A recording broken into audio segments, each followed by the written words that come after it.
Fish Stripes Unfiltered with Ely Sussman leading us into it as the host for this special episode. I'm not sure whether this will be episode 33 or maybe 34 or maybe 35. We're recording this in the middle of January, and we feel like it could be kind of an evergreen concept between now and the start of spring training, but it's coming out soon after recording this, I imagine. As you guys can see from the title, this is, what are we calling this? God, I need to remember exactly the call-up contest, the Marlins call-up contest. In the next couple of minutes, I'll be explaining what exactly that is. I'm with Mr. and Mrs. Unfiltered from every single episode, Kevin, Barral, and Isaac Azout. And we have a special first-time guest. It's Rob from Pro Baseball Radar, who I know from his great work on the site and on Twitter as well. And I think we'll just start off there, Rob, before I bring everybody into this and walk us through what exactly this call-up contest is. Can you just explain what it is that Pro Baseball Radar does and where people can find it? For sure. I started out during COVID as an alternative to a roster resource. So if you go to the MLB Radar on the main page, what we have is essentially AAA next to AA, next to high A, next to low A. And it's just, I think, the deepest roster projections right now in the offseason that you're going to find out there. A ton of effort goes into it. I got some predictions. It's just basically a performance radar too, just highlighting the main offensive categories, the main pitching categories. You're just getting a pretty good idea of it, just in general. So, yeah, I love using it. Others too. So check it out when you got a chance. Right. And it's all 30 teams, just to be clear. And that's why I thought this was a fun contrast with Isaac and Kevin obviously being Marlins experts, but Rob coming at it from a different perspective as we go into this call-up contest. We've done some of these draft concepts before on the podcast, and I felt this one, it's going to be just a single year thing where we're going to get good closure by the end of the year, how everybody does. What we're trying to do, the objective is to simply predict which players are going to get called up for the first time, make their major league debut with the Marlins this year. As we've seen in recent years, this team, more so than most, probably leans a lot on these younger guys, on these interchangeable pieces. And next year should be no exception. So there's a lot to choose from. In putting Kevin and Isaac and Rob head to head, they're going to do a 5-round draft, picking 15 total players. And so by the end of the year, it's going to be as simple as seeing which of you guys is able to anticipate who the most call-ups out of those 5 picks. Maybe you go 5 for 5. I think that's probably a little bit tricky. I will get to it in a minute, why it's probably harder than you think it is at this particular moment to do it. Before getting into all the particulars, we need to determine the draft order. And I felt the best way to do it was by doing a trivia question. This is my favorite way of doing it, where I'm just going to, real quick, get quick responses from each of you, and who's ever the closest with their guess is going to pick first. Who's ever second closest pick second, and then the last person will pick third in the draft order. Before we started recording, Kevin, he's curious. He just, off the top of his head, he figured it out what the question would be, but he doesn't know what the answer is. Because in the spirit of anticipating call-ups for 2023, the simple question is how many players made their major league debut with the Marlins last year in 2022. You just get a few seconds to think about it, and then I'm going to go 1-1-1. Whoever is closest picks first. Okay. Get the idea. So how many different players made their major league debut with the Marlins in 2022? Kevin, you first. Just give us a number. 8. 8. Okay. And Isaac? It could be any other number except for 8. 17. 17. And Rob? I was going to say 17, actually, but I'll go 1 over 18. All right. Well, the correct answer is 13. So I win. I could show you the list right there, and it is Isaac that Just by a hair. 13. Oh, Ludwig, LeBlanc. Oh, Yeah, I was just thinking of like all the stupid pitchers and Joe Dunan. oh my God, dude. Zabala, one game. Wow, or two, man. If you whatever. went 1 under, Rob, you would have had it instead of 1 over. I should have. So for people just listening to this on our pod feed, it's a wide variety of players, including former top draft picks like J.J. Bleday, like Jordan Groshans, and Max Meyer, and the obscure of the obscure, like Honoris Zabala, and AJ Ladwig. Jake Fishman and AJ Ladwig is probably at the bottom of that poll. So this just gives you a taste of what it looks like. There are players that all different paths can lead to this moment. About half of them could be Marlins drafted and developed, and then there are plenty of other ways for these players to come into the organization. The reason why this is pretty impossible to get right at this moment as we record, even before spring training, is that players like Ladwig, players like, I think he's the one example of a player that wasn't even in the organization when the year started. I think they signed him. He was with the Tigers. They signed him in May, but down in Double-A. And he obviously, some of these players, when they were brought up, it was never with the intention that they would stick or that they would be core players. It's just that they were needed at a particular time. So this is a very difficult exercise, but I think you guys are up for the challenge of doing it. The correct answer was 13. So Isaac was closest. He's going to pick first. And Kevin and Rob, you were tied. You're both five apart. I think in the interest of our guests coming in, we'll give Rob the second pick and then Kevin the third. And we'll snake it around where Kevin, you'll pick fourth, and then Rob will fifth, and Isaac will pick sixth. So just give me one more moment as I load up this draft board that I'll fill in real time. We want to be relatively quick with the picks that you make. You could, when you pick somebody, give a brief introduction to that player and why you are picking them, just for the audience at home, because we want this to be a little bit educational for everybody that might not be familiar with these players. And let me move this around to reflect our draft order. We'll have Isaac picking first and Kevin picking third.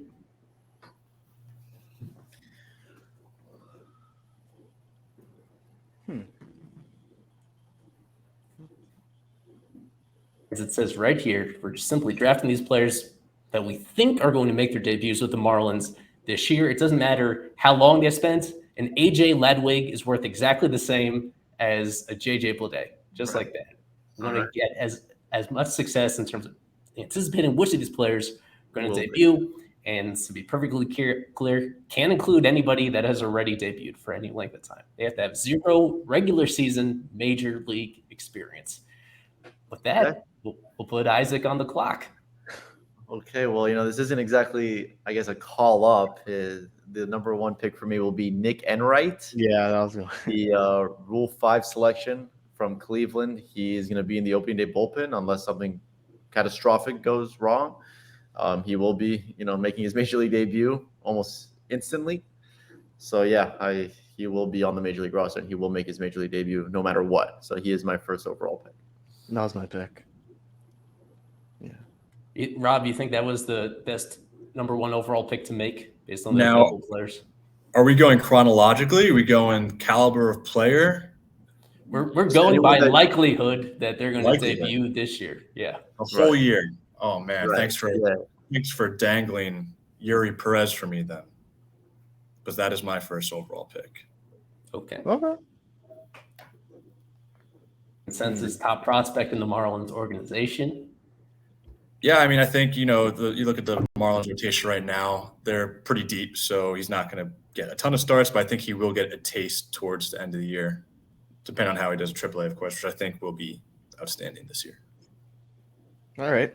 Well, I'm up, and I'm going to take Josh Simpson with my pick. I believe he will be in the major leagues at some point, if it's one day, but he's going to make it up there. He was added to the 40-man. I think he'll have a good chance in spring training, and I go again, right? So I will take – I'm going to go George Soriano with my next pick. I also think he'll debut added to the 40-man.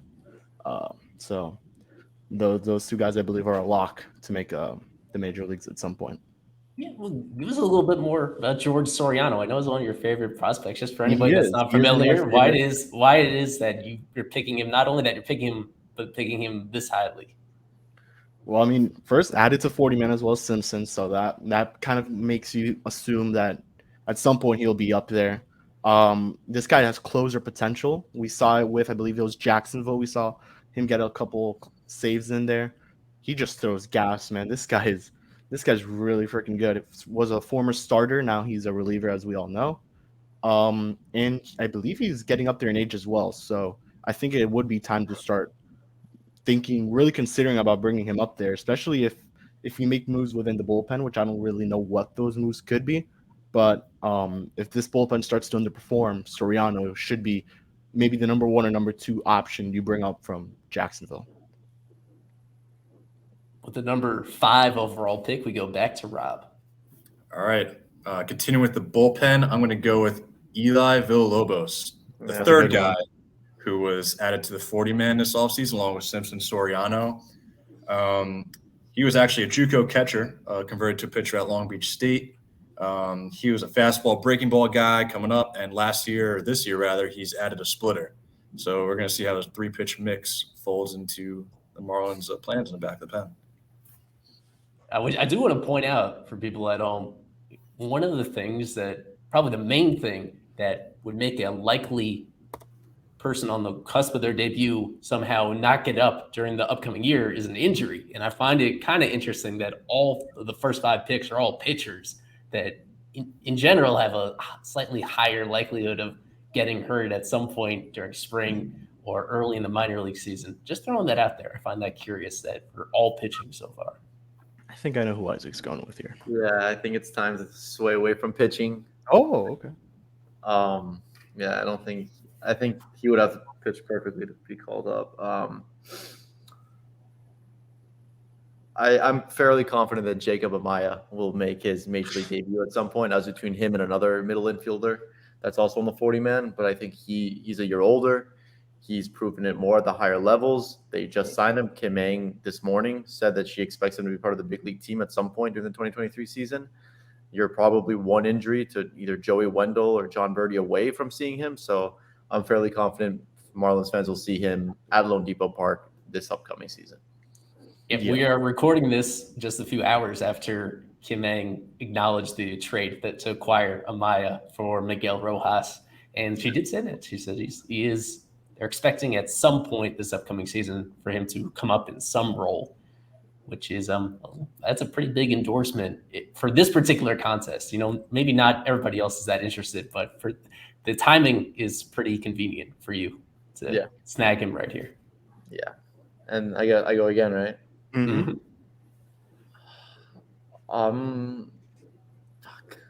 Sugar. I'm gonna go with the other guy. I'm going to go with Xavier Edwards. No. I believe he's also very close to Major League ready, if he pretty much is, in my opinion. 400 at-bats at AAA already. And they're very excited about him. He's sort of the epitome of the new style of baseball that they want to play, contact speed.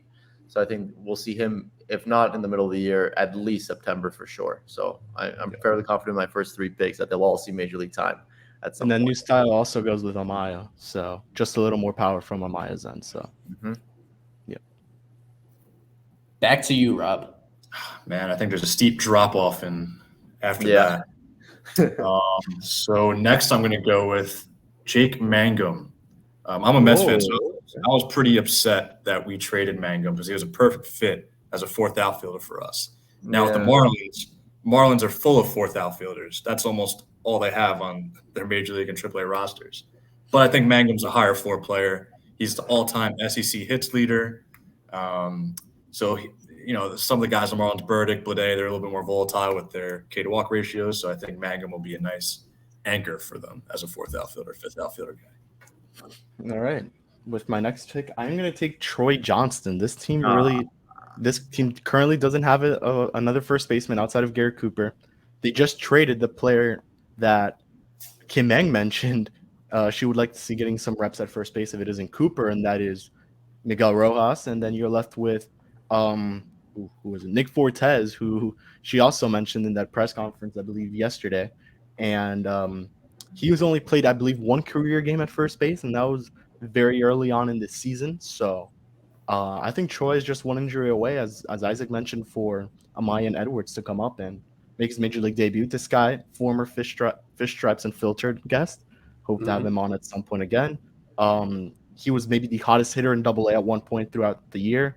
Contact hitting, I believe it was 14 homers, Eli, I want to say, or 9, around that range. It felt like half of those came in a single homestand during a couple of weeks right in the middle of the year. Yeah, this guy's really freaking good. And I know they tried him out at left, but I mean, you have a lot of outfielders right now and a lack of first base, and I believe the next first baseman after Troy Johnston would be Torrin Montgomery, who would be in Beloit starting next season. So unless I'm missing a player right now, No, I but that think would be that's the an drop-off interesting first. pick, but you're making quite a bet on the Marlins not signing or acquiring some other veteran first baseman between I believe they now and the should. start of I the year. believe they should, but at the time of the recording, they don't have one, so I think they'll go Troy Johnston. I think they should at least. And I Hope pick so. again, right? Go ahead. I do pick again. Oof. Eli's funny. Yeah. I'm enjoying this so much. No, Lord. I'll take Sean Reynolds. I'll take Eli's boy. Damn, bro, you can't just take everyone that I wanted to pick. Capital. Sean Reynolds, think he'll make it at some point this year. Added to the 40-man.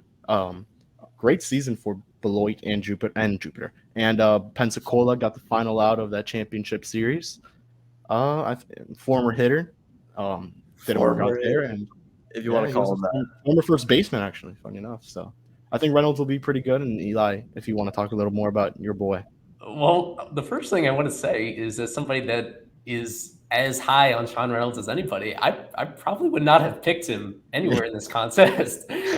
So they put him on the 40-man roster. I don't know, man. because They he had was- AJ Ladwood come up last Right. year. So he's been in the organization since 2016. He spent the first half of that as a position player, started converting to a pitcher during COVID, was a two-way player very briefly in 2021. And so this past year was his first true full season as a reliever. Very encouraging. I mean, more so than anything, his fastball velo has gone through the roof, and he's developed some really solid control of that pitch. His 80 grade makeup, I love him. I love him as a person. But he has limited double-A experience. This is just his very first year on the 40-man roster, so they have minor league options they could use on him. I think he's just more of a multi-year project. So it's very possible he comes up because he is on the 40-man, because he is rapidly improving as a pitcher. It is still relatively new for him. It's possible. It is possible. But even me, I'll just say in my opinion, I would not have necessarily banked on him coming up this year. It's possible, but there's other scenarios, I think, where they could probably get some more experienced pitchers up during the course of the year. We'll see. I hope you're right, Kevin. I'll say that. All right. And now we are I'll stop right here now that we're 10 picks through out of the 15, and we're moving quicker than I even thought we would through this. So to catch everybody up that's listening and can't see the board, Nick Enright, Eury Pérez, Josh Simpson, George Soriano, Ely Villalobos, Jacob Amaya, Xavier Edwards, Jake Mangum, Troy Johnston, now Sean Reynolds. Those are the first 10 picks of players that these guys are predicting to debut this year at some point with the Marlins that don't already have any major league experience. So final 5 picks, we'll go back to Rob. All right, I'm going to go with the GOAT catcher, Paul McIntosh. Whoa, okay. Undrafted out of West Virginia. Check this out. Check out this fun fact. He has a minor league career WRC plus of 133. Out of all the players in the Marlins minor league system that's projected to be on the full season roster, with over 150 at-bats in their career, that's the highest. Wow. You take away the plate appearance qualifier, it's second only to Jake Thompson. So the guy can hit, he can produce, and I think Austin Allen's probably ahead of him on depth chart this year, but I think he will get a taste at some point. Okay. Alex Carver, a fish on the farm. I know you're listening to this. He's going to love that. He is the number one Paul McIntosh guy. He was, I think a lot of us thought there was a possibility that he would move up to AAA at some point last year. And instead, spent the full year at AA, missed a little time due to injury. And the bat is going to play. So the big question with him is whether he sticks at catcher moving into next year or whether they move him off to an easier position as well. I mean, if they move him to first base primarily, the way that this team is constructed, maybe first base is a pretty quick path for him to reach the majors as well. Yeah. So another one that we're hoping for, because it is a lot of fun watching him rake. His batted ball quality is awesome. As we move to Isaac for his final pick of round 4. I'm going to go with Jeff Lindgren. Tell us a little bit about Jeff Lindgren. the pitcher, the 26-year-old pitcher, I think he was in the 2019 draft, if I'm not mistaken. He's, pitched everywhere. All low A, high A, double A, triple A. He made it to triple A last year. Didn't play that well. But he's someone that, if they need a spot start, I think he's sort of that AJ Ladwick kind of guy that'll make that start for them. Not exactly Eury Pérez over here, but he is someone that I could possibly see making his major league debut at this season. And then for my final pick, I'm in between two guys. I think they're both pretty unlikely. But I'll go with – he might not even be with it. I'll go with JD Orr. I was gonna choose. I'll go with JD Orr. He's been here. He's the right state factor. That guy just gets on base and he steals bases, and he's a really fun player. Obviously, just can't hit the ball out of the infield very well, but he is a fun player to watch. And I think they don't have as much outfield depth as they'd like. And Avi gets hurt, and they'd maybe plug him in there for a fourth outfield spot. So JD Orr is my guy. I was gonna go so everyone knows. I was gonna go with CJ Hinojosa as someone. Hinojosa, yeah. He's on my board. He was going to be someone that could maybe debut, but I just didn't even know if he would be with the team after spring training. So exactly. I went with JD Orr. Yeah. To this point, most of these, we haven't picked any of the guys that signed as minor league free agents. Yeah. It's a Rule 5 pick. We picked several guys that they traded for as well. The majority of these players have been in the organization for several years, but not yet guys like Hinojosa. There's a few others that you might be considering with these final few picks who signed as minor league free agents, haven't played yet, but are getting invites to big league camp, we presume. Final pick for Rob here, round 5. This is where we start getting to the weeds, guys. Couple between. All right, I'm going to go with Zach McCambley. Oh. I think that this year the Marlins are going to finally convert him into a reliever. He really struggled in Double-A last year. I mean, if he does stay starter, he might repeat Double-A, but I think the move is going to be a reliever at Triple-A. He's got 65 grade curveball. I think we could see some Lance McCullers-like curveball usage out of him. Yeah, they kind of look alike too. They do. All right, this is where it gets difficult, huh? With the final pick. This is the end. This is as difficult as it gets. It's the final overall pick, 15th overall for Kevin. So let me give Isaac's complete team. It's Nick Enright, Jacob Amaya, Xavier Edwards, Jeff Lindgren, JD Orr, with Rob from Pro Baseball Radar, Eury Pérez, Ely Villalobos, Jake Mangum, Paul McIntosh, and Zach McCambley. And Kevin making his final pick. This is not easy, but I will take. Oh no! I'm just proud of you for not choosing someone with major league service time already. I'm proud of you, Kevin. I'm gonna go Dax Fulton. I'm taking the risk. I don't think he'll be in Double-A for too long. What he did in Double-A this year was nothing short of just amazing. What if someone gets traded to another team and makes his debut for that other team? Does that count as a win for Dax Fulton?